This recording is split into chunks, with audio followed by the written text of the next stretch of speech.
My cat crawled on it earlier, so it's kind of all weird. Alright, I'd like to welcome everyone to episode 7 of the Muncie Music Scene Podcast. I have my dude Hunter Knight back here tonight. Yeah, man, it's great to be back. I'm glad to be back here with you, sitting in the new booth that you got set up here, which is really nice. This will be really good for future podcasts that you hold here. Where we left off last time, we were talking about it before we went in here, was about how I was talking about the start of the compilation. Yeah. And kind of like with that, and towards the end of it all, I was wanting to put together kind of what made the Nightly Special. And the whole compilation was basically a collective.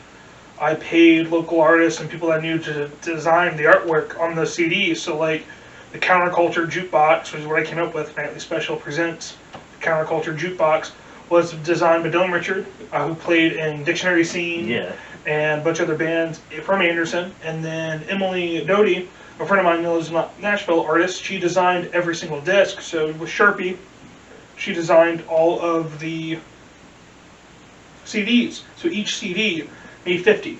Each one was designed differently, so no one got the same thing. And I put on about almost 80 minutes of local music. It was like 21 tracks. And I arranged it crammed on there. I maxed as much as I could do. I had like 75, 76 minutes, almost 80 minutes of all local music. And then I only sold $5 a pop.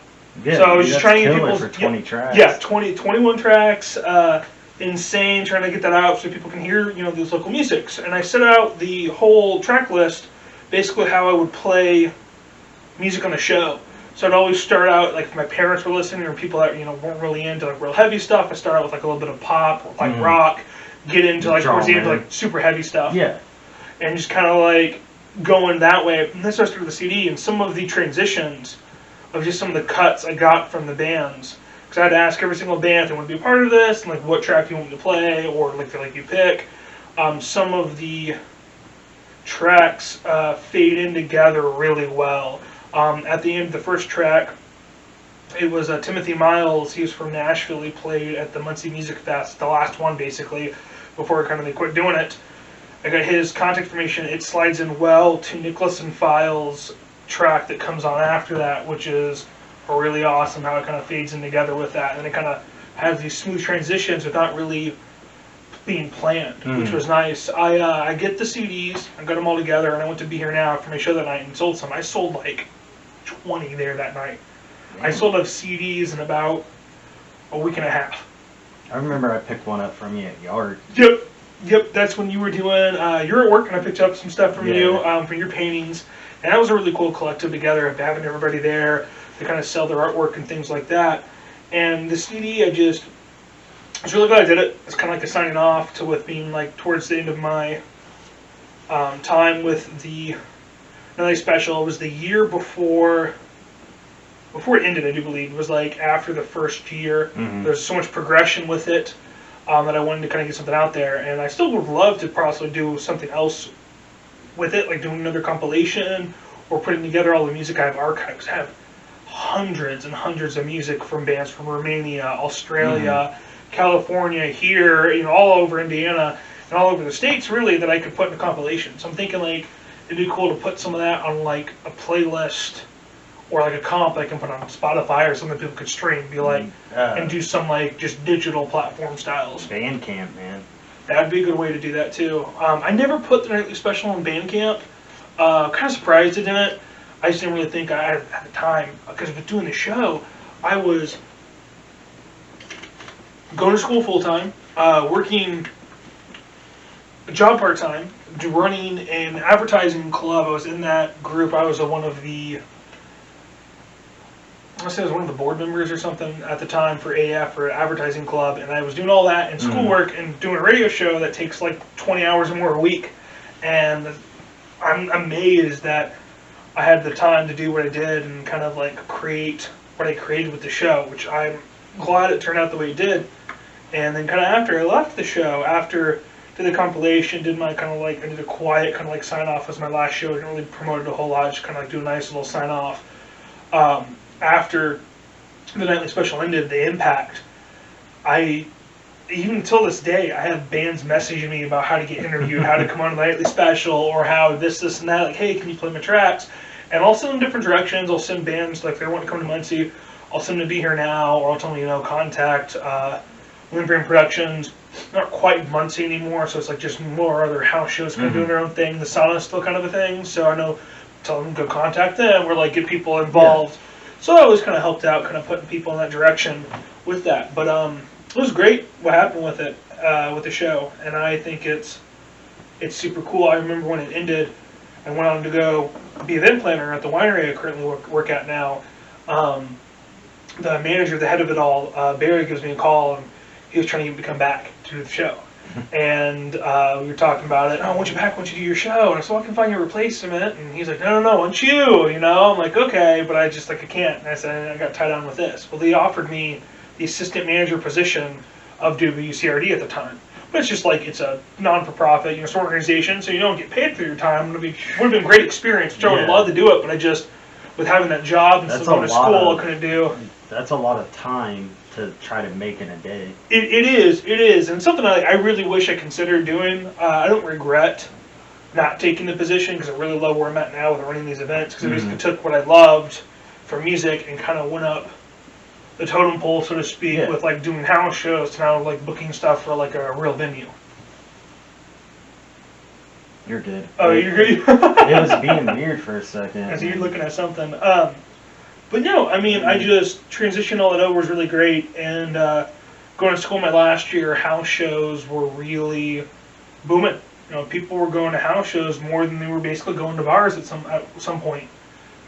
People were going there and seeing the music and stuff like that. But as we talked about previously, with that being a thing, people really were more throwing parties and like get-togethers, necessarily trying to help benefit the band. It's still great because bands still got to perform and get their message and stuff out there. But like some bands would only get paid $10 or $20, and that's for a 4 or 5 piece to come out, and they drove like from Indy. So like to meet the means of that, it's cool that they came out and did that. But it's just the camaraderie at house shows towards the end before COVID hit, I just thought it was slipping. Like you'd go and it'd be just a big college party where people mingle, talk, and hang out, and no one was really in it for the music. Like you'd go there and I just feel like people's souls and hearts and bodies weren't into what they were seeing. And like some stuff I'll be watching this, like this is like something you'd only see every so often. Like it's just almost like a miracle that happened, and like people weren't paying attention. People were like flirting, or like guys were trying to get digits and shit like that, and so people were missing what was organically lost the point of the shows. And now COVID wiped everything out. It's interesting to see stuff slowly start up again. So Be Here Now is doing more music. Peach and Muncie, Pickle Peach, they're starting to do some shows. People are starting to get more comfortable to doing stuff indoors. I think house shows will possibly pick up again, but I've honestly kind of been wondering if they've been happening and just not been advertising a lot because of COVID going on. I'm wondering if people are like having 2 or 3 of their buddies like in their basement or something, inviting over like a close group of friends kind of thing, rather than pushing it like you would. Or I feel like a practice would make sense. And the one thing, the weird blessing with COVID, in my opinion, is, and of all my friends that I have in the music scene, people that are just love being creative, whether it be artwork, painting, or making music, there was so much creating going on during this whole hibernation of like the whole country that it really gave artists kind of like, not really an outlook, but like just a way to kind of get their energy and frustration out and to create more things, to be more creative, to really put everything that they have going on into their art and focus on that and create and learn from it. And I think it's cool that we have all these bands now are sitting on all this new material, all this new stuff to get out. But now, they've been wanting to get it out, and they've like done streamings, or they've done, live band feeds. Void King did a couple live shows. It was really cool to see. Yeah, COVID Kings and stuff. That was super neat. And people got creative to do like live stream shows, and bands that I would book at the winery, they just like pay us on Venmo. And then like Jake Hindershot, really cool local guy from Muncie. The guy I had 2 episodes ago, Patrick Ray's actually his drummer. Oh, awesome! Yeah, so he did Venmo shows, and they donated the money to local food banks during COVID. We're like, that's super cool. So like really kind of keep it in the community, and I think that's super smart. But yeah, people are sitting on all this gold mine material, and now it's going to be a chance that people get out there. So it's going to be interesting to see if shows in Muncie go back to its original format with like really being there for the community, really being there for the bands and everything, Mm-hmm. or if we'll go back to more of the where I left off on, which I feel like was like at the peak towards like peaking off point for the shows, and I feel like it's gonna have to start over again because I feel like what happened, scenes kind of disbanded because of COVID. People lost touch or haven't been communicating as much as in for like bookers, promoters, and things. That's gonna basically start fresh in the local community, especially with house shows. So it'll be interesting to see what comes up. But I really think that venues in general, like Be Here Now, Chuck does shows occasionally too. I think they'll start getting more and more busy with shows. In the it's like a back part. They have a little back room. Yeah. Corey Cox plays there a couple times. He's a local country singer. He'll play some solo shows there. He grew up around Muncie at the Chug. It's the oldest bar in the village because everything else got killed off. But that's been a topic that's been brought up too, is the evolution of the village and how so many different things have come and gone through there. And I've been people watching a lot in the village and seeing the demographic of college students and partying changing. So like I feel like if house shows come up, I wonder if it's gonna be more like surface value, because you got these people that'll go and they'll party and they'll like only do a shot or two at the bar, get footage of it, upload that stuff, social media things, and kind of like have that aesthetic because they like it, but they never go like, they don't stick their feet in the water. They never stick their whole body. And I wonder if that's going to happen with shows where people are going to all show up.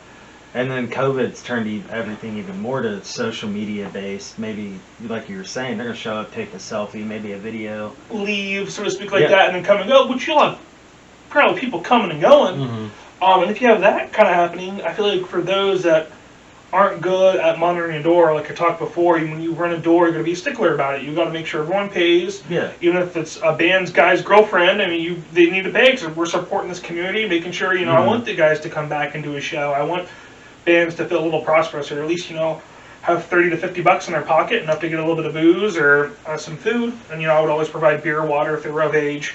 Beer, of course, if they're of age, and water if not, or pop. And help people out. But like getting back to that with COVID, it'll be interesting. I think shows will definitely come back for sure, but how they're going to come back and what percentage, like full swing, like just come back at 20%. Will it come back at like 80%, like kind of like we're left off? I'm not for sure. I think it'll probably slowly start at 20% and then slowly work its way back up, because I feel like it's going to be someone's got to like rebuild and mend the bridges that were kind of torn apart with everything, because they're not doing stuff anymore, and with COVID, with everything happening, people jobs and stuff, people find new work and are busy and are like working 9 to 5 jobs. And it's hard to get back into playing all the time. Or when you book gigs, you got to be more leery about what you book, because I might not be able to do all the house shows I want anymore because I might not have the means or the time. But I could play at like certain venues in the area every once in a while. Like I could play, I work a 9 to 5 job now because of COVID. I found a better job, so to speak, and I'm now able to play shows, let's say, twice a month. So the person would pick or myself, I'd pick like 2 venues I know could bring a lot of people in, or I know that one of my friends would show up and I would play those. Because some bands or some musicians will only play like 3 or 4 places, and then you just play it like comfort. It's a comfort factor. Exactly. And, just from the musician perspective, which places are going to pay you. Yep. Or where you're going to at least get support. And you might not be able to pay you, but they'll give you a couple drinks, some food, and they're like your community. They're helpful to you regardless, which is nice. Because when you play DIY music, punk, metal, weird eclectic stuff, it's hard to get gigs sometimes, and the ones that you get, you're typically getting not much money, or playing the house shows. And then being the house shows is where you launch it, and you go on and do more venues like Be Here Now, State Street Pub, and then work your way up to like the Hi-Fi Annex. Like a lot of local bands have been playing there. Pushing Daisies plays the Hi-Fi a lot. I would like to play the Hi-Fi. I've heard good things about it. People have, the Annex has been really popping off. They took 2, I think 1 or 2 train cargo holders, and they made it into a stage, is what they did. That's interesting. It's really neat. The setup's super cool. I still haven't been there for an outdoor show, but that's how they were able to try to do shows during the pandemic. And now they're doing shows there, all ages. and then doing their 21 and up shows too, since it's like it's a bar. But yeah, Pushing Daisies has played there. Porch Cats played there. People have been coming out for that, which is really cool. And they turned it like this like parking lot area into like a little cool listening area for people to come see music. And they're charging like $10 or $15 a ticket, which isn't bad, and get people to come out and play. Well, I noticed with making flyers and everything over the past year, people have started upping the prices on the shows. In my eyes, that makes sense because not only like the bands, dude, we lost money with quarantine, but a lot of these venues, like you're talking about, 21 and up, bars, that kind of stuff, a lot of those places, man, some of them damn near shut down, if not did shut down for a while.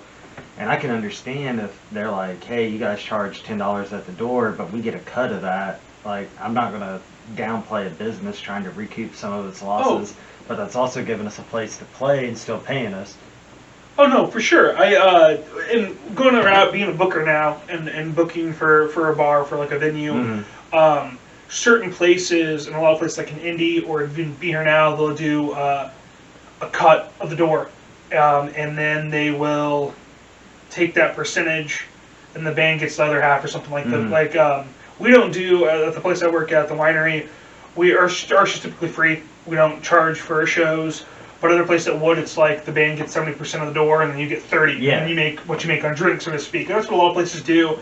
And then some places, Here Now, for example. That cut makes sense, though, because at least both parties are all, well, even if it's a multiple band show, are still getting something. 70-30, I've heard that a lot. Be Here Now, since they're trying to be all ages, if you're under 21, they make people now pay $10. And some people are like, well, that's sucks. Well, you can't drink, so you're not going to spend like $68 or more on liquor, and then their liquor prices are pretty cheap. Oh, for sure. It's like $6 for a double well, and it's Evan Williams or like Sailor's Jerry's or Svedka. Like and they pour pretty strong there, so it's not bad. I mean, the average person could spend $30 there and be pretty good for the night. Not bad at all. And with the $10 they stamp you, and I think you can't leave. I don't think now with being the thing, which being like the underage. I think they changed that maybe. They're probably worried about kids leaving and drinking, getting drunk, coming back, things like that. But also, if you're there, I remember going there and I never left. I maybe went and got Greeks when I was 18, 19, going to Be Here Now. But I'd be there the whole night, like for 3 or 4 hours, just listening to music, and it was cool because before that there wasn't much house shows going on.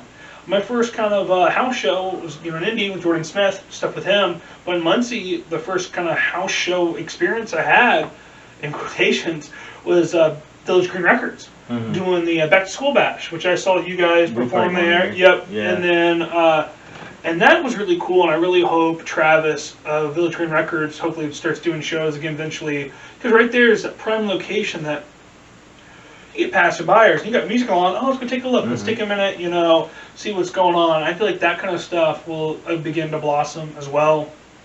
But as for shows this year, house shows, I would not see any house shows, probably not to start till either the spring of 2022 or the fall of 2021. I definitely would see stuff happening probably when people get more comfortable after, with the vaccine, people get more vaccinations, counties go down a little lower.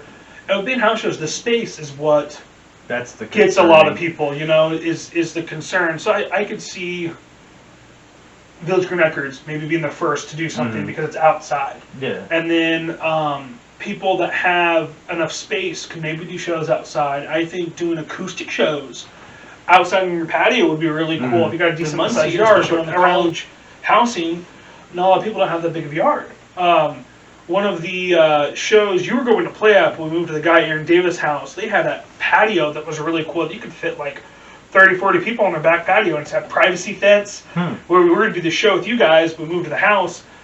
Something set up like that would be great right now too, where you could, cap it off if you needed to. And I could see with shows with those that get really dedicated, because it really only takes one person with a message to kind of create something like that, which is I kind of noticed and realized from experience doing nothing special when it comes to shows. Someone will pick up the ball again and probably get it going. I would really like to see, kind of like what you're doing with this podcast, this picking up. I've noticed you got over 100 views for a couple things now. Yeah. So things are really rolling in for you. I could see you and some bandmates, or people in Muncie in general, doing more of the house show scene than necessarily college students. But I think intermingling the two, making both communities collide, would be really beneficial. Because Muncie, for the longest time, I noticed, especially with going to college, it really used to isolate itself a lot in its groups and its cliques. Yes. And a part of it's because the college, I was told for the longest time to not go to downtown Muncie in college. I was told to never go to downtown Muncie. What was their reason? Not safe. What? Yeah, that was basically the big thing. Like, you only want to stay in the village, and sometimes some kids were told not to go to the village. They were told to only stay on campus in McGalliard, and you were never to go past the mall. It would always be just on that main strip. So like Walmart, the mall, the theater, and campus, and that was it. And like people, and you hear that a lot. I didn't know the gist of that. I knew people were told that just from like professors would say it. Yeah, being a Muncie local, then going to Ball State, and I would hear people tell me that. My freshman year, I actually had a friend that didn't live in Muncie, but he went to Ball State. He was a commuter. He lied about his address or something. Yeah. But he played in a band, and they had never played in Muncie. And where he grew up, he was told, Muncie's not that good of a scene, blah, blah, blah. And then being at Ball State, he told me he was told similar to you. He was like, I was told to not go downtown, but downtown's where all the music venues are at. Yeah. You got to think, I went to Ball State in like 2008. So. And you had Valhalla, Yeah. We had Center Stage at that time, too, cool. Which was a big place.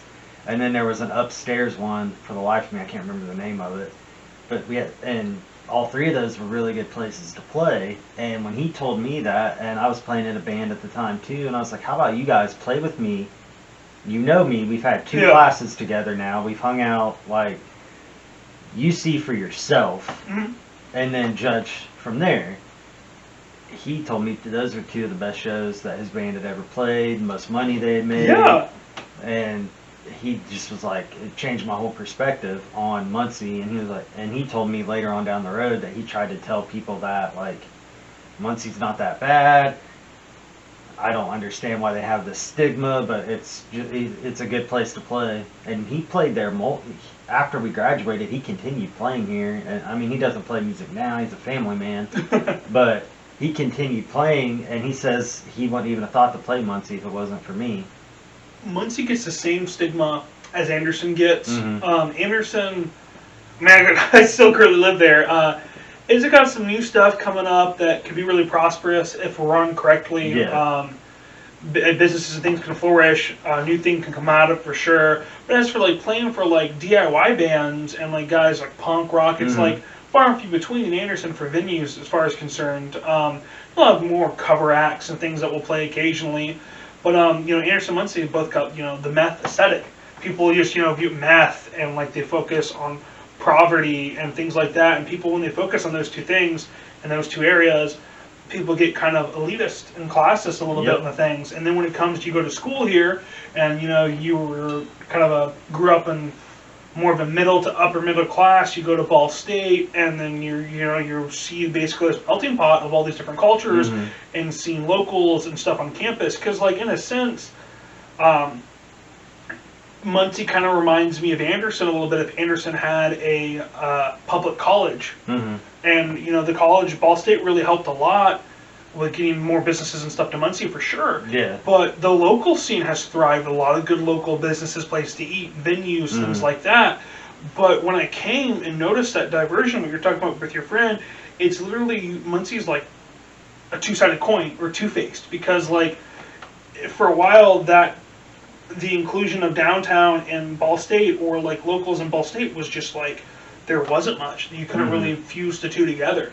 And as we're going there and doing things at the Cup and meeting Moth and all that kind of stuff, I really felt inclusion to, the locals of Muncie, and kind of view myself as a local now with how much I was invested in the scene and intermingling the 2 cultures, so to speak.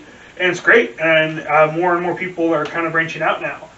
But with COVID, and really getting back into it, and kind of like what we're talking about and what you mentioned too with social media, I think surface value and fluff might go longer, and people might still do those things, but not be as into it as they used to as be. used to be, or as they want to be, because it's Mhm. like they want the aesthetics, or they want that like that feeling, but necessarily they're like too unsure to necessarily dip their whole body in the water and just their feet. Yeah. You know, I think it's going to get in that kind of muddledness. But again, you know, it takes that one person or band or group of people to really kind of bring that to an end and kind of get people inclusion again. You know, it'd be cool if Ball State partnered with local bands, and if they used the University Green and did a show there. Well, a thing I remember from high school was going to see bands play at the Student Center. Right there in the food court. They'd Okay. move all the tables, do all that, and then bands would play there. I saw a lot of bands probably freshman year to my senior year of high school the first time in the Student Center. And it was because my mom was like, it's Ball State, they have their own police, blah, blah, blah, it's going to be safe, you'll be fine. But just being able to utilize that space. I mean, yeah, it was in the food court of the Student Center, but still, like, it's an area, it's indoors. What you were talking about doing it there, like, I mean, even where on the quad where they hold graduation, like, there's so many outdoor spaces that could be utilized there right now if people are worried about COVID. I just do a big show there for sure. Yeah, and I wonder about Ball State's investment too, because like Ball State's in charge of Muncie Community Schools now. Mm-hmm. Like, how much more do you think they would get invested in the community? But also, them being in charge of the schools, that worries me a little bit. When you have something so big like that, running something that's like community driven, Mm-hmm. you know, and you get like a bigger organization taking control of that, it worries me if ways will be lost, and you know, they'll be looking at more for uno numero, like Ball State as a Mm-hmm. whole, not necessarily really looking out for what's best for the community. And with doing music at Ball State, with running the radio show and I actually was able to do a show at Ball State. I actually did one at the Student Center. But you can now rent out the ballrooms. So I rent out that big ballroom Mm-hmm. upstairs, and they let us use the projector. They set tables up for us. They did everything. Wow. And I just went with the student director. They did all that for us. So I could see people doing shows there because the space is big enough. But the issue with doing shows there now, and you know, Ball State in general, college is known as a party, is when I did the show to raise money for my advertising organization I was a part of in high school, or in college. We did pretty well. However, to raise money, we would have done better if we could do it at a house show because people can drink. Mm. You know, no one really wants, you know, people like stayed for a little bit, left to drink, and never came back or stuff like that. And it's just doing shows and dry shows, that's not everyone's cup of tea. I think dry shows are great. I've been to quite a few dry shows, and I think it's great for those that want to get involved in music. And sometimes things are more intimate at those kind of shows because you know people are going there slowly for the music. Yeah. And that stuff can be really cool. But you know, I've put on my favorite house shows. The one I did when I was just started the winery in November, not this year, but November when I started the winery, I think 2018. It was the weekend, I mentioned to it, I think, before in the part one of this, it was the weekend that was going into the week of Thanksgiving. Mm-hmm. So like Tuesday or Monday would be your last day of classes, so to speak, before your break. So I thought people would be gone, but we had like 60, 80 people show up to this house show. It was doom and gloom theme, had a bunch of local bands play, and if you dressed up in goth attire, you got, you know, $2 off your admission basically, or $3. So it was like $2 or $3 to see the show, and then like $7 if you showed me your ID, and you got limited beer basically for the night until we ran out. For $7? For $7, yeah. So yeah, I had hams in the fridge for those that showed their ID, and we, you know, we were good to go. We had Orchard Keepers, Hermitage was 80s Dad, and Ryan Rice. Ryan Rice used to work at Village Green Records. I think he graduated recently from Ball State. They had a really cool duo that they were doing at the time for music. I had Who Cares, they opened up. I had Lucifer, and then I had Violent Meditations, which was Damien from Club Yeti, and then before that, Club Yeti, and then after that, they changed the name. Den Dwellers, so they're known so they're known for now. And then it was Rick from Dictionary Scene. Dictionary Scene, and then I want to say Patterson too, also from no, not Patterson. I think maybe Patterson from Den Dwellers. But it was a really cool lineup. Was able to give all the bands $40-$60 each easily. Sent them home with quite a bit of beer and stuff like that too, which was great. And Orchard Keepers really killed that show. One guy I never thought would be a fan of it. It's a friend of my advertising club. He saw them, absolutely loved them. Took some really good pictures he gave me when I had to do a website as like an online portfolio. It's my portfolio picture of that show. It was just such an intimate night. And when Hermitage played that show, it was before they even went on, Travis of EGR came out, and it was his first show in over 10 years. They went to a house show. He came out that night. He turned off all the lights in the basement. And people, 30, 40 people, sat in the basement in complete silence, not on their phones, listening for a 30-minute set of experimental noise. And it was insane to see that dedication, to see something like that happening at a house show. And that's what I kind of left on.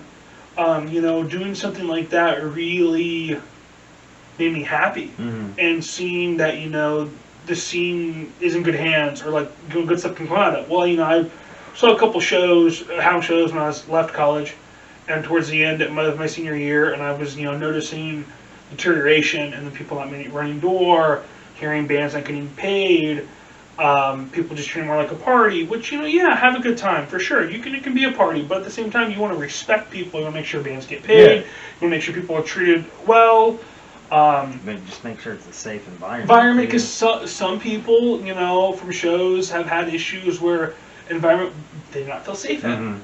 I remember moshing at a show in a basement, and there was this 4'11" to 5 foot girl, probably 100 pounds of that, wanted to mosh. And we were all moshing. We were making sure, we don't. I'm a big dude. I'm 300 pounds. All right, I'm sitting here shoving people around, and I forget who it was. Somebody elbowed her in the nose, gave her a bloody nose. It was the first time she ever moshed. And we're like, "Are you okay?" We all stopped. We make sure, we picked her up. Which is she's okay. Just the etiquette. Yeah, right. That's you. Sometimes it depends on the shows. In local scenes, I've noticed that. But if you like mosh for like Attack and Tack or like Attila at Warped Tour, you're get eaten alive. But in that, it seemed everyone's very helpful. So we picked her up, and she's like, "Oh no, I'm great. This is just a good story to tell. I got my first time moshing. I got a nosebleed," and she was happy that it was great. But like seeing that camaraderie and things for shows is wonderful, and getting people involved in that is really great. I have noticed. I went to Be Here Now recently. I went for a show. I saw Pushing Daisies play. And they decided to take a new tactic and not really advertise. And I went, and there was like 60 at Be Here Now. I mean, they were booming the whole night. The dance floor down below was like 20, 30 plus people dancing, vibing in the bands. Everyone was in a great mood. It was wonderful to see them really thriving and seeing bands, see people joining. And there's a lot of younger people there. I've never seen it Be Here Now that were just vibing the music. And I looked at hands, and a lot of people were, weren't 21, and they were there for the music, vibing out, having a good time. And it was really cool to see that and experience that. So I really do feel like talking in a circle a little bit, that house shows can come back full swing, and kind of come back ready to go. But still, like I talked about, some things in Meadowlands Way that I do think, maybe might only come back full swing 20%, but I have faith I could see it going 60 to 80% easily, like right out the gate. Like really, people are getting full or full-fledged, like just amped, to really kind of do that kind of stuff again. And house shows would be fun to do again. I always enjoyed the environment, the vibe, the energy from people. I still remember the house show. It wasn't the one we did with you near that big ass tree in the center of the road. I always remember that because I took a picture of that tree. I think it tore down finally. But we played this house show. I'm pretty sure you were probably at it. It was off Jackson, and we had like this bubble. Like no one came close to. We were in this living room, but no one came close to us. Red door, right? Yeah. Yes. We had like a 10, 15 foot bubble in a living room like this size. I was there. And it was crazy to me, but you could see people's head nodding, and like you could see them into it. Like everyone was just like, what the hell are these guys doing? And I just enjoyed that energy, but at the same time, I know we were super fucking loud. Still are. Yeah. Still are. In Even a as different a direction. four-piece. As a different direction. No, that was like my third or fourth time, I think, seeing you. And for all I know, you might have been the one that suggested us to be on that, or it might have been. I knew the people in the house at the time. It was Tinley and which now does a really cool plant thing for Anderson. We've got City Plants. She makes a lot of like crafty plant things and like sells plants, which is really cool. And Joe was the other person that lived there, and they were friends, and they were wanting to do shows. And I mentioned, I think, you guys to that show, and in general, and they were throwing a couple shows, did acoustic shows, and wanted to do more of that. But seeing that at that show was great, and seeing people expose that, because like a lot of college kids and being around for Jackson, and where college kids let people wandering in, I think is really great, and to experience that, because you never know what you're gonna get from our show, or especially with like most people. We sold shirts and stickers right on the front lawn. I remember that. Yeah.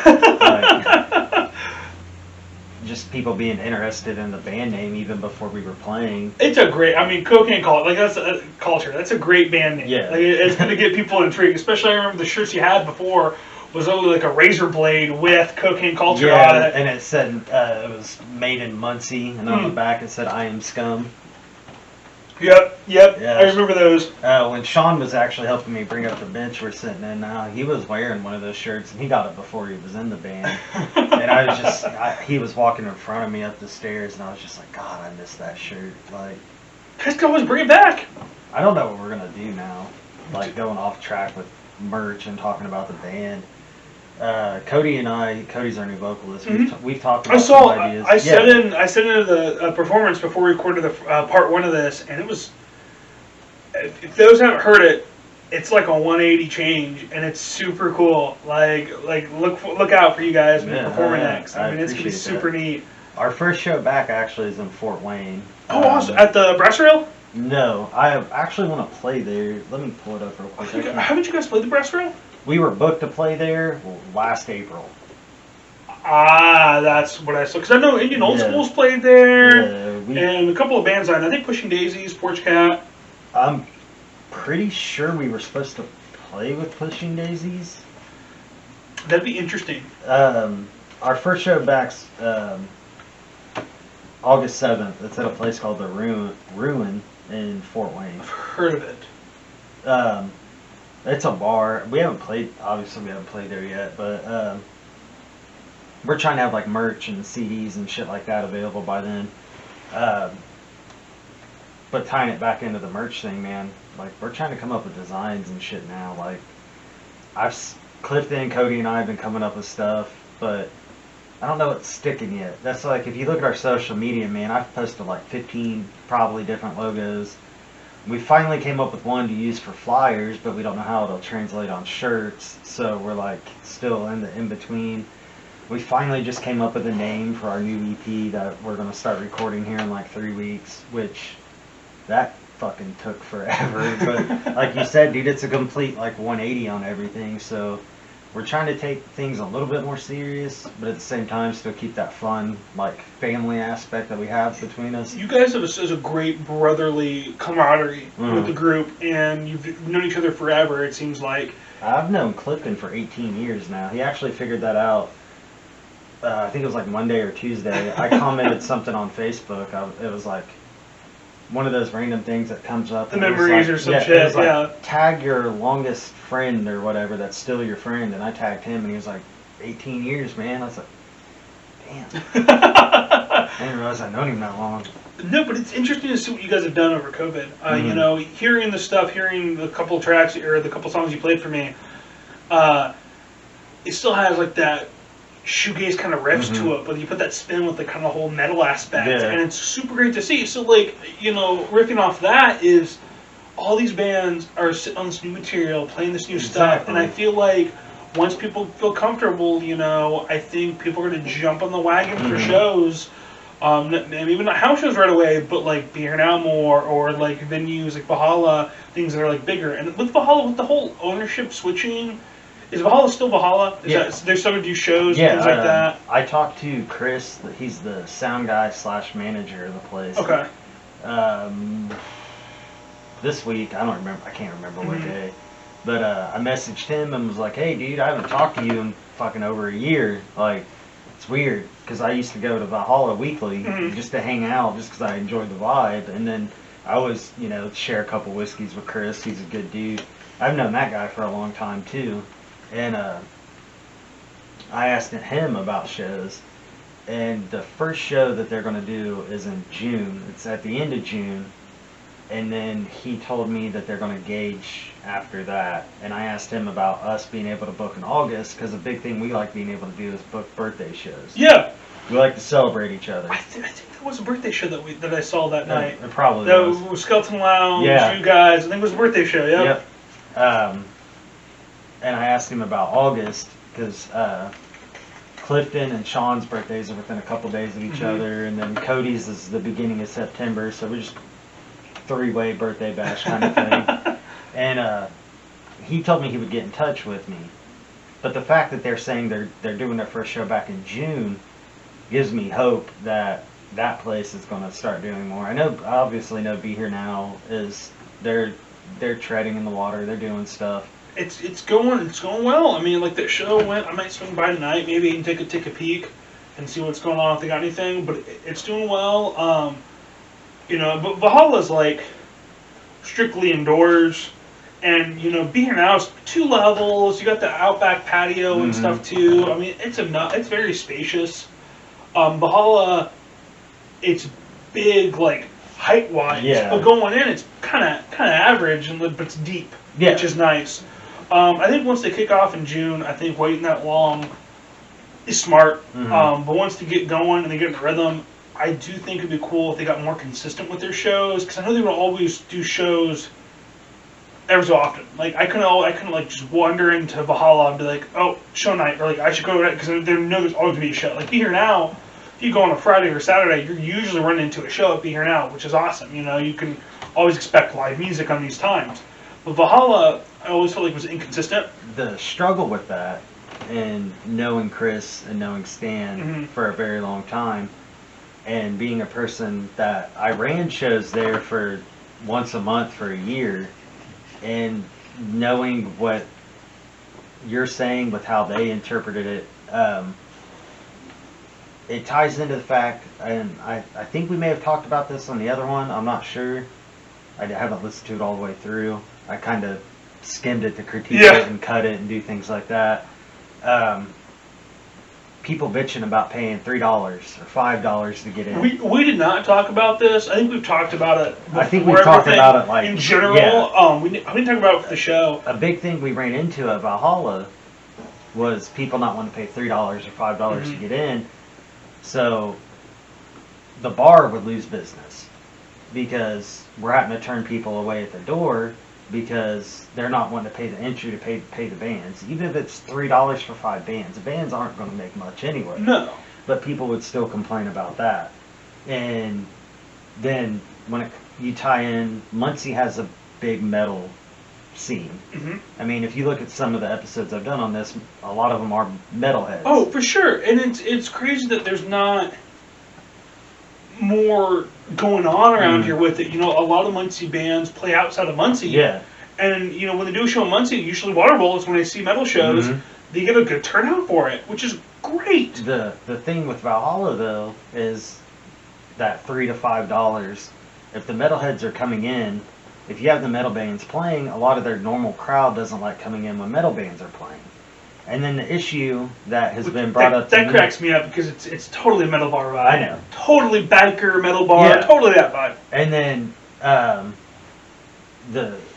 the thing that has been brought up to me many times, not just with Valhalla, but with different venues that have ran metal shows, apparently metal fans don't like to tip their bartenders. And that's been a thing that Valhalla's,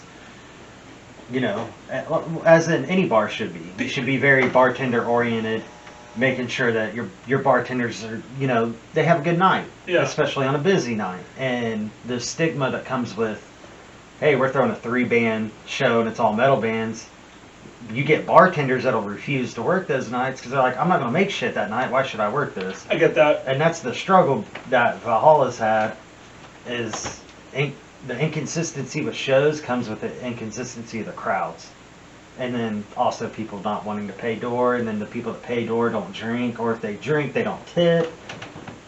And that's, I like Be Here Now in that sense, because like you said, they're always known. They always, if you're there Friday, Saturday, you're seeing bands.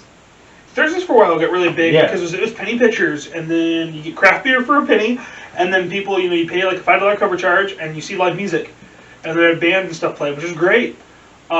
You know, running that shtick with Valhalla makes sense, but you got to be persistent in that kind of stuff. Mhm. You got to weave it out because eventually you can make a name for yourself. Yeah. So that first year is going to be rough, And that's, but you want to be consistent with that kind of thing, which they took the complaints they did yeah. considerably, and you know, it sucks that people don't tip.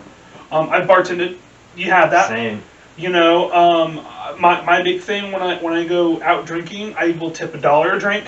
If my drink costs more, I'll tip more. Mm-hmm. Sometimes if I'm going to be at the bar for a while, I'll tip $5 or $6 going in, and then tip like $1 after that, just to be like, you know, or if I forget to tip, at least I got that covered from the beginning when I'm like sober, so to speak. So, you know, doing that's great. And when I was doing that $1 per drink, that's sometimes not even, that's more than like 15 to 20% sometimes. I mean, we tip $1. You know, and I just always been in the habit before. Because you're usually drinking specials. If I get a $3 drink and I pay with a 5, yeah, I just I'm like keep. Yeah, keep that. Oh, for sure, and then just keep it going. $5, but yeah, 3. I don't get people charging 3 for shows. 'Cause it's such a weird number. People aren't gonna have that in cash or cards. Some people say, you know, put them in tab or something. I think any place that does a show, And that's the thing with Valhalla. it should be $5. Is the thing at that minimum. we would need to figure out would be people that say they want to pay it on the tab or Yeah. whatever. I have from doing Yart and all that. I Mhm. have on my phone like in the little adapter to be able to scan people's cards. The square. Yeah. Yep. And I thought about instituting that more when we run shows there, but I also just like to have cash because it's easier to pay bands. It is doing cash system like that. And we have a good working relationship with at least we used to. I'm sure we will again, just because of how we've been with Chris and Stan and them there. Every night, we would always tip the bartender out of the door. So that's nice. if we had 5 bands, we were charging or 4 bands, because Chris doesn't normally like it when you go over 4, just because it kind of runs. It can run on Yeah. with sound. Doing 5 bands for a house show can be hectic at times. I've done it. I like doing 5, but that's just personal preference. Yeah, we'll do it like split it. So it's $5 4 bands. That extra $1 goes to the bartender. So we run it literally just down the middle like that. $1 per band. Yep. Yeah, that's. And then the bartenders get $1. And that developed into a good relationship with a couple of bartenders there for us, because when Chris would be like, hey, there's a metal show, and the bartender would be like, I don't want to do this, but they'd be like, well, Justin, or Cocaine Culture's running it. And I'd be like, okay, I'm at least going to get a little bit out of it. Even if it may be $10, $15, he's at least going to give me something. Oh, for sure. You'll at least, you know, make up with that leeway. But again, if they do shows, places need to do $5 for a cover. If they're going to put a cover. That's going to be my big thing. Because Cocaine Culture, we like booking our own Muncie shows. I think $5 cover is just. I think you should implement not $5 cover. What I've picked up with Jordan, and what I really enjoy, don't cap yourself. Make it be $5 to $10. $5 to $10 donation. Minimum 5, but you can give 10. When you let people know that option, I've had so many shows where people give me $10 to $20 a person, and like we had that towards the bands, and that really goes a long way on making shows that, because if you go to indie, you're paying $10 for live music easily. At minimum. I don't know any place in indie that people pay $5. I mean, I can't think of any. I mean, even any of the shows I went to from high school until now, I can't even think of in high school, you know, God, 14 years ago, showing my age, where I fucking paid less than $10 even 14 years ago for a show. I saw $15. I saw a show in Indy. Now, granted, it was a touring band coming from Miami. It was a house music. It was a show, EDM show that I saw, and that was really cool. But like, also it was different. It was more of like a well-known act if you're part of that scene, so to speak. Yeah. But I know like at Slippery Noodle, it's about like $10 to see like blues bands and stuff there, or some places. Well, even have you been to the Chatterbox there in Indy? Yes. I love that place. Theirs is even when they 10 to 15, 10 to 12, yeah, for sure. For jazz and things like that. You catch such good bands and musicians there. You do. I also like doing live music where I'm at now at the winery, where we don't charge people a cover, and we pay the band. Probably opened up your music taste too. We paid the band out of pocket, and of course you make back with like drink sales, things like that. We have food trucks out and stuff. This past year during COVID was great. I mean, we had attendance in 500 to 600 to like over 1,000, and people showing up for outdoors for live music, and the place is huge, so people were able to space out and feel comfortable. And we've done a wide range, a lot of cover bands typically that people like, but we Charlie Valentine plays at Chatterbox, have had him out. Bashira Saw, really good funk fusion guy I've had out. We've had some G Kindershot from Muncie's come play. Like, we have a good variety of things that we play, and doing that, a lot of people will get messages a lot. They're like, cover, right? I'm like, no cover. Some shows, things have been implemented on. We got really big events. We'll do like $10 per car for the 4th of July. And then like when we have like really big name bands, like we had a winner of season 6, I want to say, The Voice, Josh Kaufman came out, and we charged tickets for that, just for the patio, to basically make the money back for the performance, and then we did the lawn was free. So doing little things like that helps out, and people are willing to do that because it's like a premium event. I think in general, doing shows without a cover charge is good, but at the same time, you got to make sure you got to be in it for the long haul. Because when you first pay that kind of stuff out of pocket for bands, you're not going to be seeing, honestly, like people aren't really see the return for the investment that quickly. It's a love and hate relationship, so you eventually will learn to love it because you're definitely going to see that return once it goes overall. That's why when a lot of bands or businesses start out, like if you look at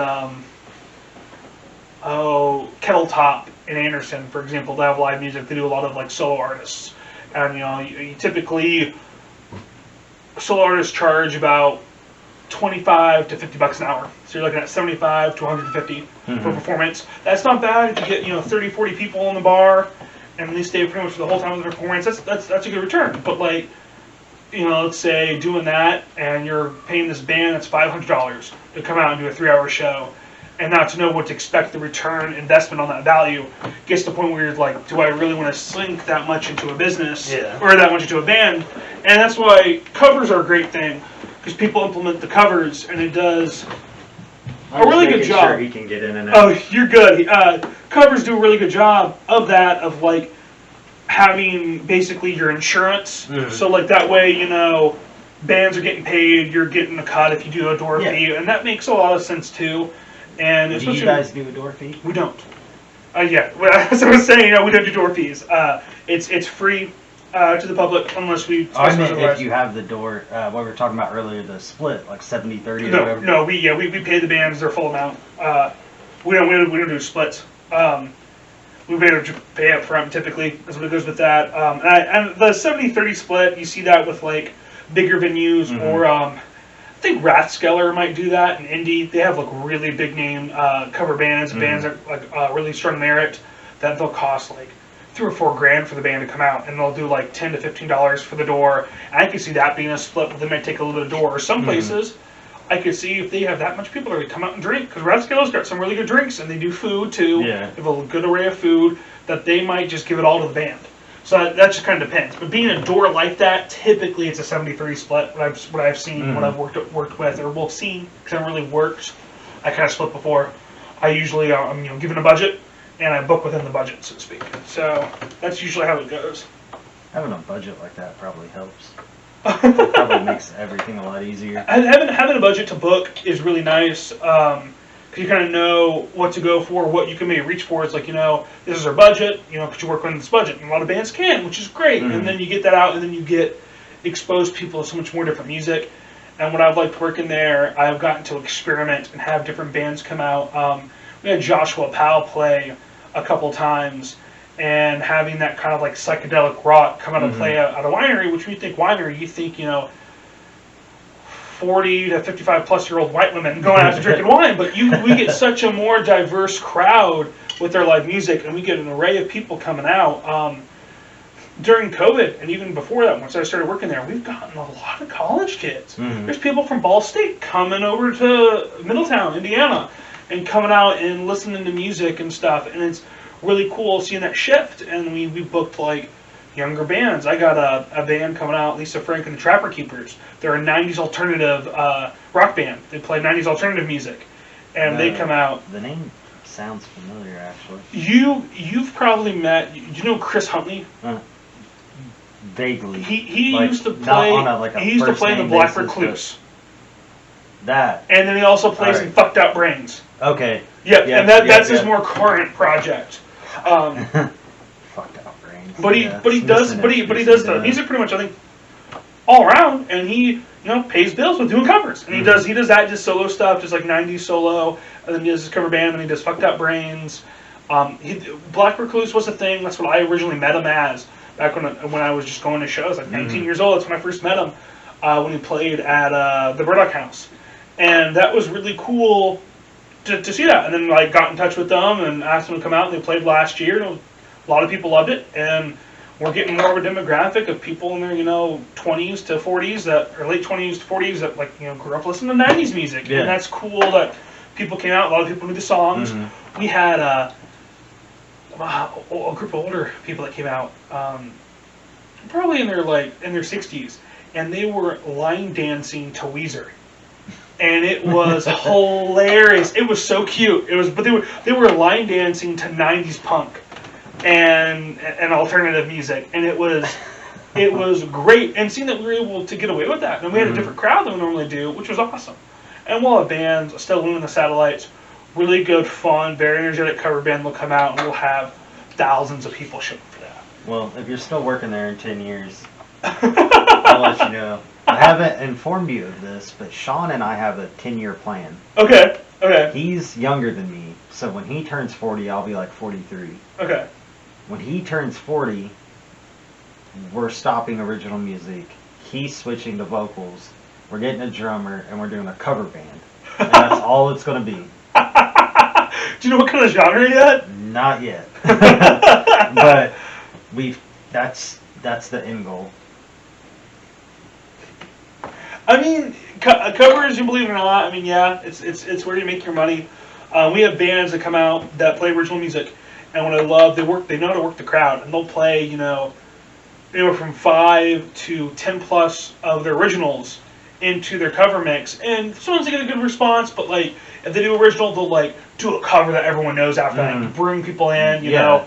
We have a lot of people that will do Journey or do Tom Petty and things like that, really get people going and want to sing and sing along. Yeah. And that's what what you're wanting in that kind of environment. It makes sense. I have to take notes from Sean. But I miss I miss booking more local and doing more house shows and things. And when I get the time, it's nice to do that kind of stuff when I can. And I'm actually currently working with Jordan Smith at the moment. I'm helping him to do another show, another Anderson compilation show around August this year. I think is what we're looking at, and we're trying to help him with that a little bit. And it's nice to be able to have time to do that. But I'm getting busy with running events at the winery and stuff now, and I run a kitchen, and I'm busy with that, and I still love doing those events because seeing the kind of people come out and see people happy, and I think it runs smoothly. It's great. So to see where I'm at 10 years from now, running events would be cool. I eventually want to get out in Indiana. I want to go to Michigan, or Michigan would be cool. It depends what they are with the music scene, and run stuff there. Whether it be, since I've worked with the winery, worked with the alcohol industry, it'd be cool to work at a brewery, work at a winery there or something, and do stuff like that. I'm sure you could find a brewery type situation, northern Indiana, Michigan border, even into Michigan, something moving cool to that like and that. see about doing music and things. And I got lucky getting this job. It was crazy how it happened. I had a friend, a childhood friend, that was working there, and he's like, "Yeah, they're looking for a new event planner." And I said, "Well, that's what I'm going to school for. Sign me up." I got in there. The owners liked me, and then Well, you're a personable guy. Like, you have good people skills. Oh yeah, I've been told that. It's been great. We've had bands. One band was cracking me up. He was telling the owner when they were out, Groove Smash, really fun band. They play a lot of good covers, do a lot of funk stuff. Mm-hmm. They're like, we love coming here. It's like Hunter always rolls the red carpet out for us when we're here, and it's cool. I like that people say that. When people come out, you have a lot of people that will run events or do shows, and they treat it very much like a business. And that can work to an extent, but I feel like, I'm Grant Anderson, Indiana born, I feel like you got to put your hospitality spin on it and really offer good hospitality and treat it more like a friendship.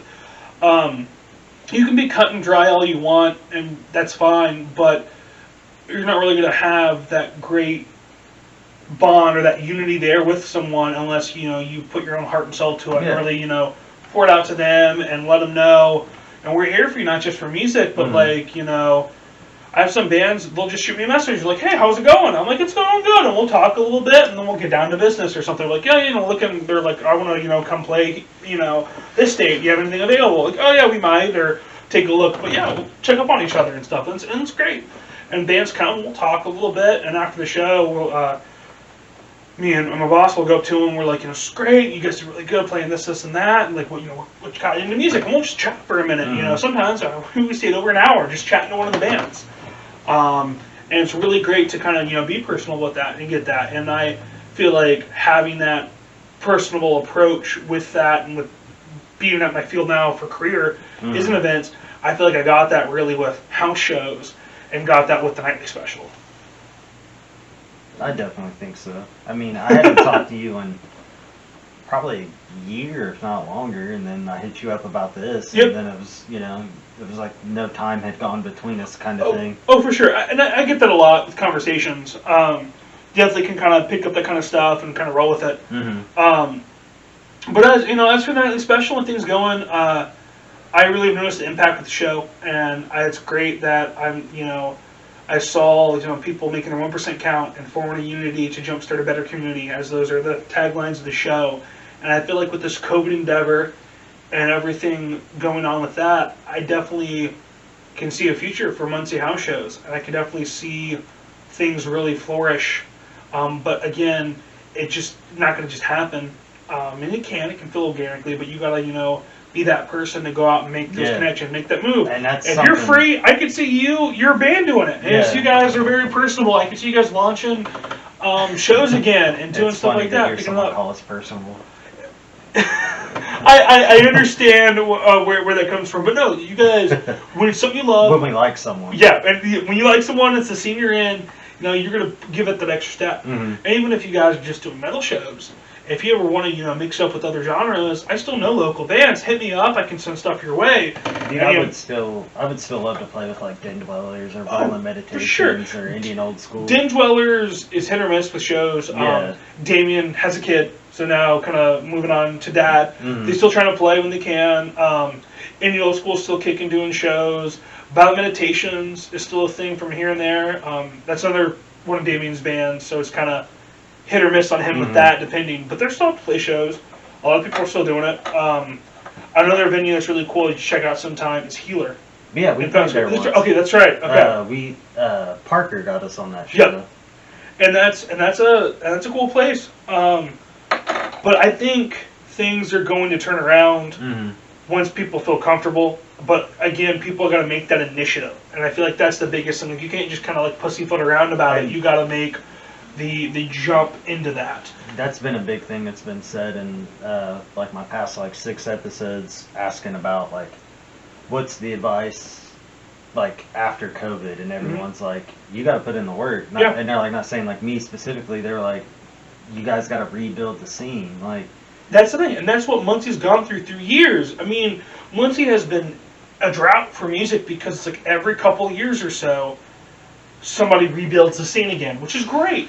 and which is good. But I like think we it needs kind to of be more cycle consistent. almost with college. Like after 4 years, it kind of drops off. And then you have your dry spell for a couple years, and then it picks back up, and then you have your dry spell. But you gotta make that consistent. I feel like making connections like I did, and then even doing shows after I graduated, or Williamsworth graduation was great, and I still have those connections. And again, I would love to run shows, and would still be down to run shows in Muncie. I just have a place to run them. I gotta talk into the younger folk, the college kids now, and see if there's any houses available. Hey, you guys want to do a show? Like, I'll run it for you. Like, I don't mind. I gotta build those kind of connections again. Cody, our new singer's, he's in the process of moving, and one of the places they looked at has like a huge, like water sealed basement type thing, and we had talked about the idea of maybe trying to throw something there. The issue with that is, I don't know how familiar you are with Muncie. It's off of 12th Street bypass area, and it's like a little secluded neighborhood.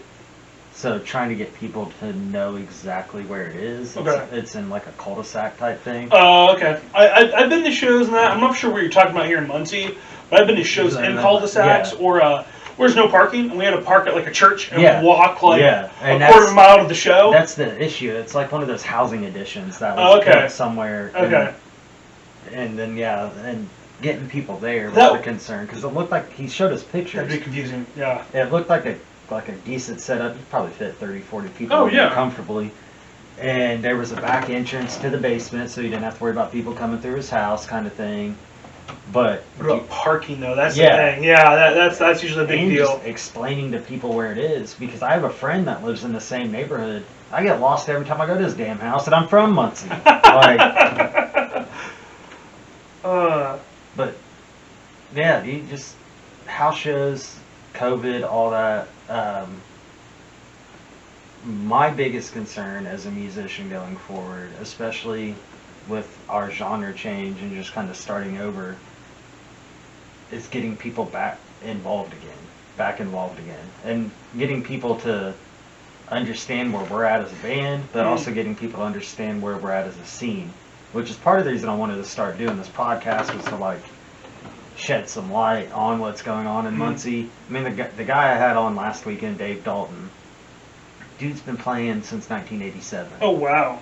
Yeah. And predominantly Midwest based. Indy, Fort Wayne, Muncie. They traveled, obviously, some. But he was able to explain a good history of that to me. And that's something, the idea, I wanted people to like...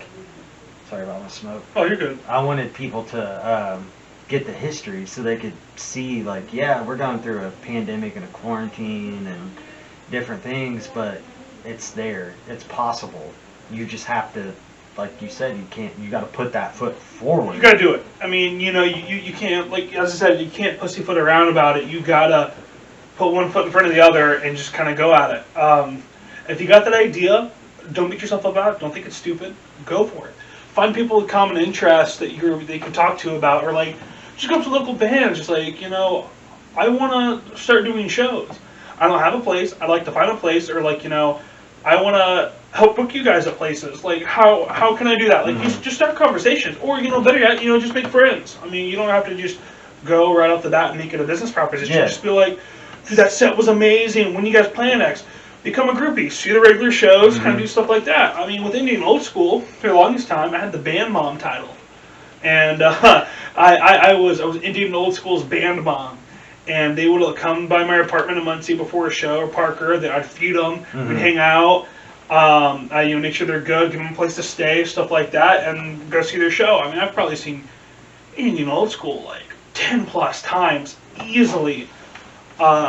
For shows, and then they opened me up to seeing other bands and different things. I would always usually go to their show when I was doing my radio show, because they were playing with new and upcoming bands. So I would go there, like, okay, I can catch Indian Old School or see another band, and then go to another house show. Because some nights I would be at 2 or 3 different venues in Muncie. Yeah, just going like that the last time. Yeah, I just gotta go in. Sometimes it sucks. I go in and be like, I heard your song. This was great. I was like, you want to sign this and have your music on the air? Sometimes I didn't even hear the band. I'm like, let's sign you up, because I came too late, or it's like too early, and I was like, I got 3 other places to be tonight, so I gotta, go on. But like, what's great with that, with the show, and in general, it's hard to have, is like, you can't really think about your taste, you gotta think about everyone else's.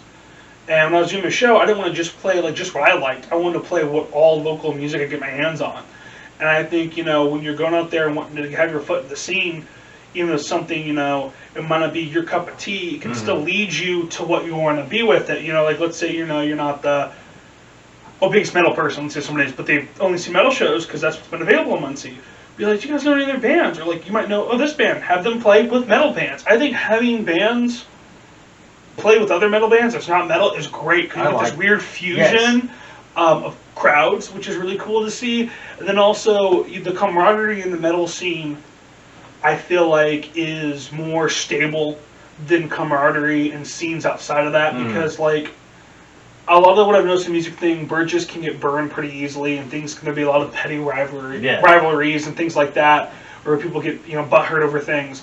But in the metal scene, I've noticed that there is more camaraderie, and people are more like heartfelt and loving of one another.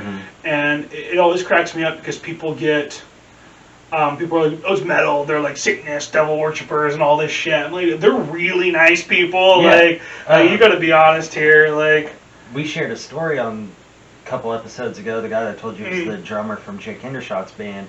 He remembers meeting my mom when I was a kid at one of their all-ages shows that he was running, because my mom wanted to see what the venue looked like, and like security, blah blah blah, and if I was going to be safe.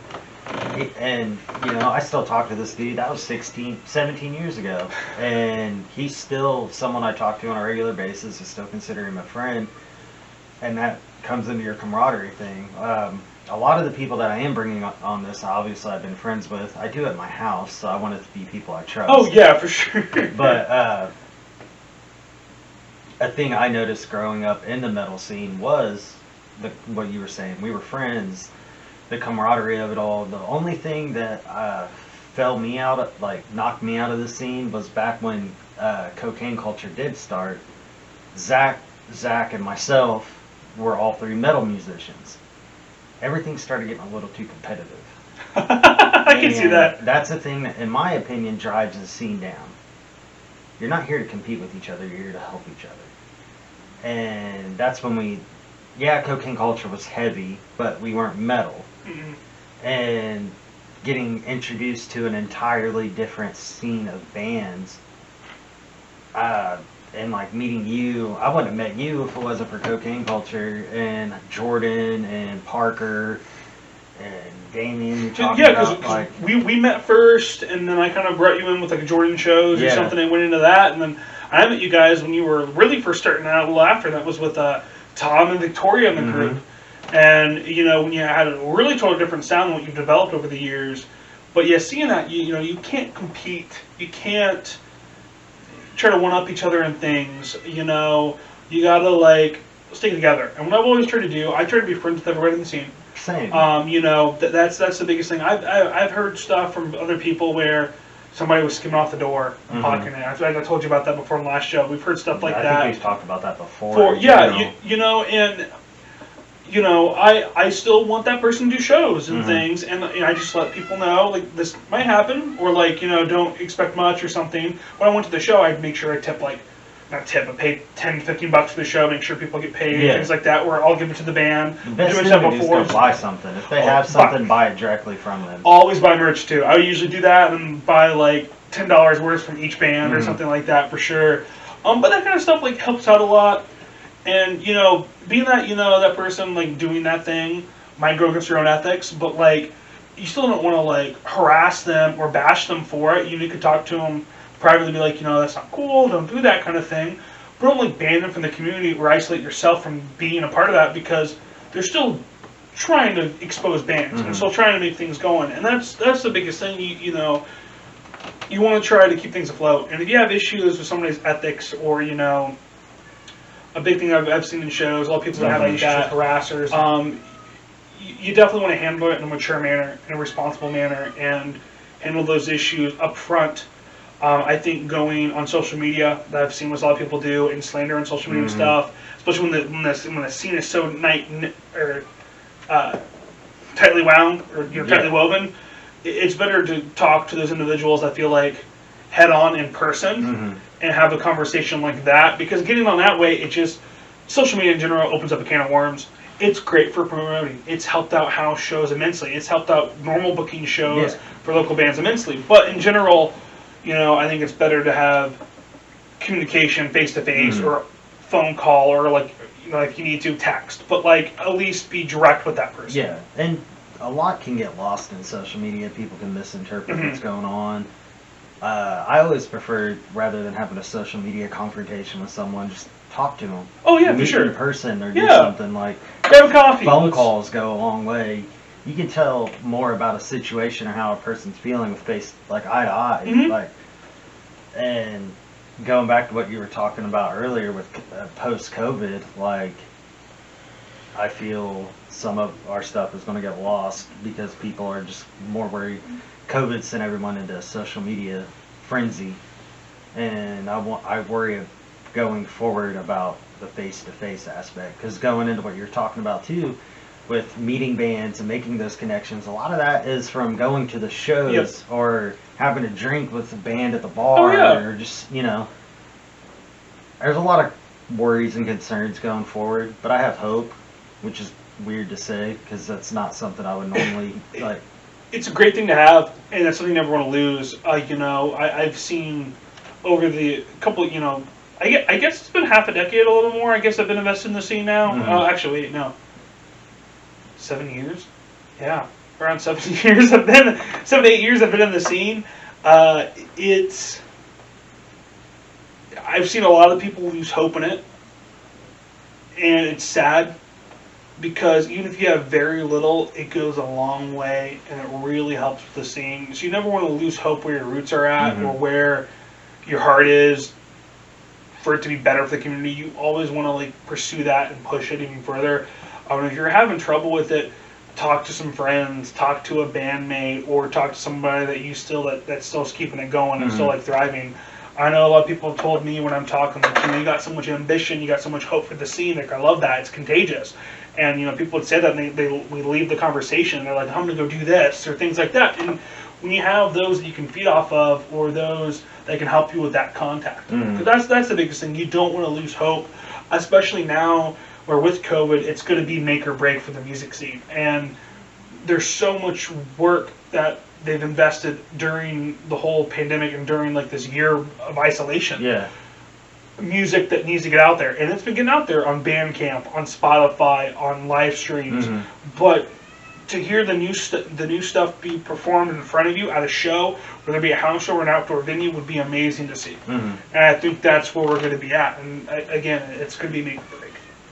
Well, we're coming up on about an hour and 15 minutes here. I'm good if you are. I feel like we. I don't want to keep you out so long. And I know you guys had other plans, and we were basing it just around this. We definitely want to try to get something to eat. She hasn't eaten since lunch. I'm sorry, I've kept him for Oh no, it was on her end. All I had was breadsticks today before I came here. So I got one up on you. At least I've had Wendy's.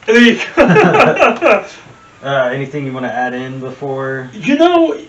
What we've been talking about has been great, and for those listening to this, just tuning in, or haven't heard of me for much, or haven't heard of me much, is just if you want to get involved in the scene, gotta do it. As I've said, I'm quoting back to my radio show. Form a unity to jumpstart a better community. As always, make your 1% count, and that's what's going to keep the scene going and keep it thriving. And that's really all I got for you, Justin. Cool, man. I appreciate you having me on again. This was really good. I feel like we got to hammer out more than the previous part 2, which is nice. I'm sober now. But no, I again appreciate you having me out, and I'm looking forward to seeing what this podcast can really do. And I really got your head in the right place for it. Dude, I'm hoping.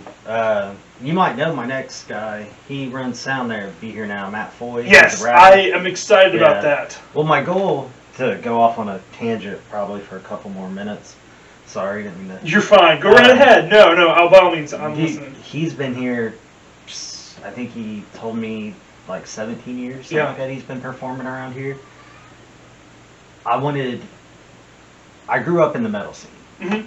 My first show I remember seeing was at a log cabin in Beacon Park on the south side of town. It was a metal show. It was 1999.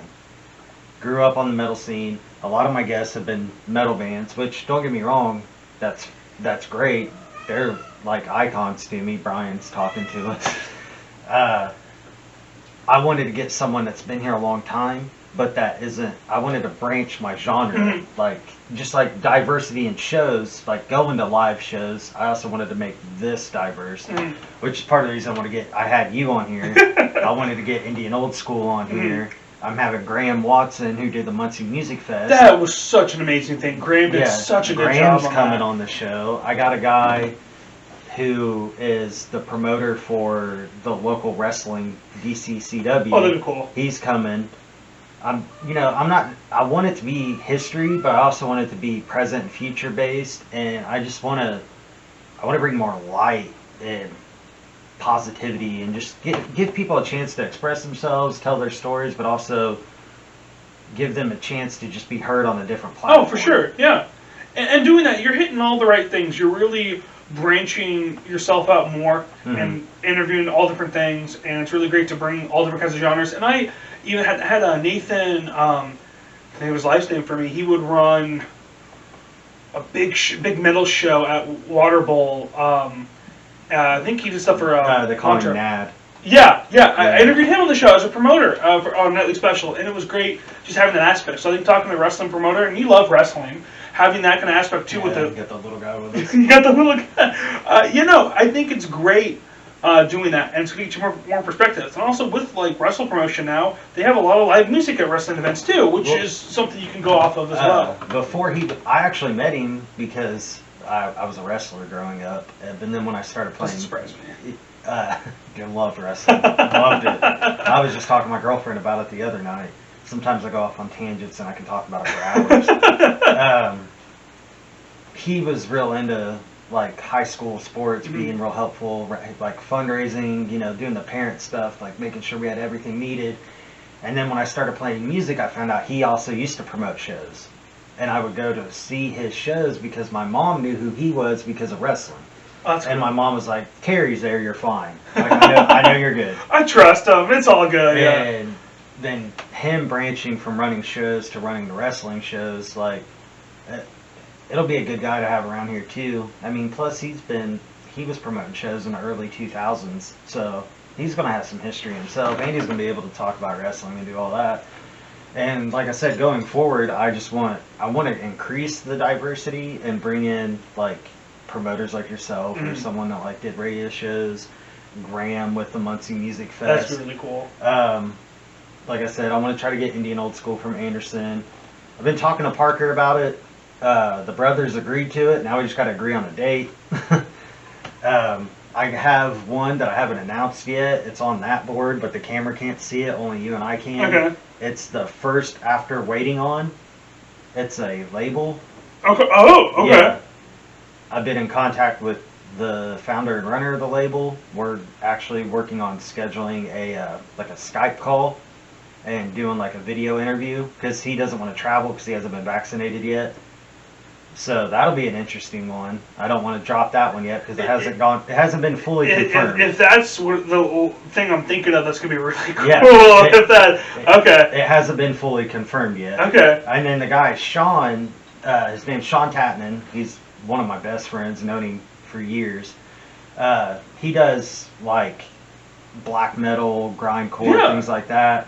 And he has a big outreach with his band. I always think I say the name wrong, but they're called Verboten Front. And not big in Muncie, but like when he was in Colorado and Oregon and things like that, he has a hell of a following with that. And being able to bring him in because he's been going to local shows since the early 2000s also. But being able to bring in the artist aspect, because he's also a tattoo artist, and he can talk about how things have changed in Muncie as well. So with that, and being able to promote himself with his black metal and Verboten Front, and he did a band recently. Him and Clifton and Smithson got together, and they did this. I wish I had the music to share with you. It's actually really good. It's called Go Play. Okay. And it's like this weird experimental kind of black metal, but Okay. not really. But I don't. it's different. Dude, it's something I would buy. Like, even if he wasn't my bro, like, I'd be like, dude, I'm definitely gonna buy this. And plus, like, Sean's tattooed my mom. Sean's tattooed my brothers. My mom calls Sean one of her other sons. So having him over, just being able to shoot this shit and get someone else's perspective like that. Going forward after what you see there, I don't have too many ideas because I kind of crammed a bunch of people. No. I do think with your post you made recently, I do think maybe going down to twice a month to once a month would be good because you could focus on like I'm you doing could have a weekend now. Yeah, you are, and I just I wanted to get my name out there quickly. And I think that you're on the right matter with that, but like doing 1 or twice a month, and you could do a part 1, part 2, and like do like an hour and a half, and then another one's like 45 minutes to an hour as part 2. Kind of like what we did. Kind of like what we did. And I feel like that would help too. And you could always do the part 2 after, so like part 1, and then there's another part 1 with somebody else, but then back to that part 2 or something like that to kind of reel people in, because doing this kind of stuff is all the work. And people that get really big, that do a podcast once a week is insane or hard sometimes.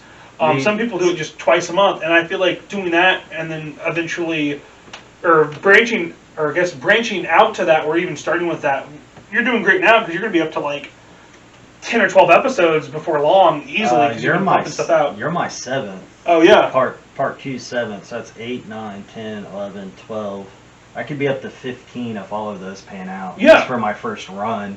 And that's great. And I feel like to help with yourself and like, I mean, it's great to do this kind of stuff. But you can do more recon and things. I enjoy the conversations and having them with people. It's the after part where I gotta sit and let this real time process. This one will be like an hour and a half, and the one I did with Dave was like 2 hours, and I have to wait 2 hours more for it to process, and then it takes me another probably 2 to 3 hours to edit the video because my computer is busy with editing the. It's good to space out with that because I had that issue with the radio show. I mean, I was clocking 20 hours a week doing the radio show stuff. I mean, the night of the show, I would spend 2 to 3 hours listening to all the music I want to play that night, making sure it's clean, because putting it on there because I had to censor stuff myself, and then and I got a guest every week. I would book guests out for a while and would bring people on. It was great. I don't know how I did it. We started dating towards the end of the year of college, and I was working 2 jobs. I was a director of my advertising club. I wasn't doing my radio show anymore, and she's like, I don't know how you had time for us to hang out. That really cracks me up. Kylie would always tell me that, and I was like, I guess I was really busy, and I made time. I made time just to hang out with people and do all that, and it's insane to see that. But when you really like something, kind of like with you doing this, you find time to do everything else with it because it just flows naturally. Yeah. But giving yourself a break like that, doing maybe 2 a month or to once a month eventually would be a good thing. But doing this as quickly as you've been doing now isn't a bad thing because you're getting your name out there, you're getting guests really well, the content's solid. I would keep continuing that, but then you could focus more on editing stuff and then polish things up. Yeah. You can eventually flash a logo before the video, or like sponsorships if you want sponsorships. And I have like a way to do the sponsorships. I'm just iffy about it because I didn't get into this to make money. I got into this to help my my scene, and I don't want people to. I'm worried that people will view it as like me doing this as like a way to get like a cash grab or something, even though it'll probably be not even probably $5-10 or something. I don't want to be viewed as someone that's, because it's not me. I don't want to be viewed as someone that's like, oh, he's only talking about music because he's trying to make money from it. The sponsorship things aspect you could do if you don't want to take it directly like for equipment and stuff. Run shows with it. Put on shows with it. Have the money pull up and put on shows. That would be a great thing. Clifton talked about. Oh yeah, you could charge businesses certain things amount. We'll talk about your business a little bit. This, and this section, and then you have like 1 to 3 tiers. This is what this money gets you. This with this much money. This what this gets you, and then write it out. And then if you can, I would charge eventually maybe $20 to $50 for a sponsorship. And doing tiers like you said. And doing tiers maybe maybe $10-15 or something. 10 to $15, go up to 50 at most. But like do stuff that would tie into the scene. Don't do random shit. Do like local businesses, venues, things like that. And then wrestling. Show. And then you could use the money and then just put it into a show where you could pay bands well or book a big headliner and do a show like at Water Bowl or do a show locally at a venue. And do something like that. I think that would be cool because that way the money's going back into the scene, and that's what's helping doing. Mm-hmm. And that would be really cool. That way you're like, you don't feel obligated to like I have to take a cut or feel like I don't want to take a cut. Like this way you just put it all back to the same. Yeah. And just go that way. Because like your setup you got here is solid. I know I've seen people run on less than this and then do solid jobs on podcasting. So like, well, my first two episodes were on a phone, and Clifton was like, no. So that's how all this evolved. Mm-hmm. I'm still learning this, but I'm getting better. I don't. What software are you using? Personas. That's speaking foreign language to me. I use Adobe is what I use. It's actually pretty simple to use. Everything it's very in your face. Okay. What you need to use. The biggest thing that I was having issues with was learning what the icons meant. Mm-hmm. And once Clifton explained to me like what all the icons meant, I haven't had too many issues out of it. Mm-hmm. Earlier, when you saw me look down and we paused for a second, when I leaned over, I accidentally muted my mic. No. So, but I was picking up on yours. Okay. So it was fine, and it was like 15 seconds. It's not it's not even like you can edit that stuff out. Yeah, too. Yeah, for sure. And that's what I did is I put a flag in where it was at, so I knew to fix my spot rather than worry about yours. Because like I said, I was still picking up on your mic. But yeah, I'm gonna sign off because I just realized we were recording me talking about the software on that. You're good. Yeah, we can totally sign off now. You're totally fine, man. All right. Be sure to check this out on YouTube, Facebook, Spotify, Anchor. I think I'm on Google Podcasts. Give me like 10 more seconds and I'll let you know every place. I did have a little speech lined out for this, but I kind of forgot. This is not telling me everything. Spotify, Anchor, Google Podcasts. It says something about Amazon. I didn't know. Amazon Music, maybe. And Apple Music, iTunes, that kind of stuff. Wherever you get your podcasts at. Yeah. You're on it. The typical phrase, wherever you get your podcast from. Instagram, Muncie Music Scene 765. Facebook, the Muncie Music Scene 765. All that fun shit. Have a good night. There we go. No, man, this was great. I appreciate it.